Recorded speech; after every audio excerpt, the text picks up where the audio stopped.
ለልጅ የሚወረሰው ብቸኛው ትልቁ ሀብት ምንድነው? ሃይማኖት ነው። ጥጃ ብታወርሱት ይሞትበታል።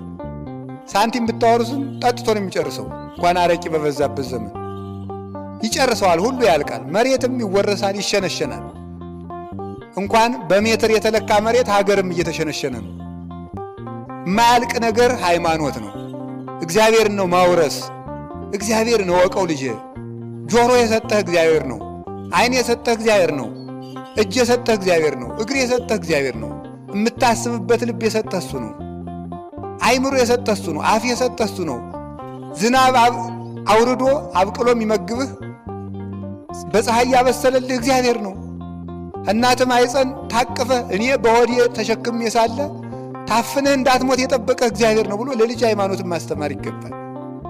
እናንተ እጅ እግር ስላልሰጣችሁት ይሄ አይጠፋችሁም። ባይሆን ዮሐንስ ወንጌል ማቴዎስ ወንጌል ባትሉ ይሄ አይጠፋችሁም። እግር የሰጣለ ለልጁ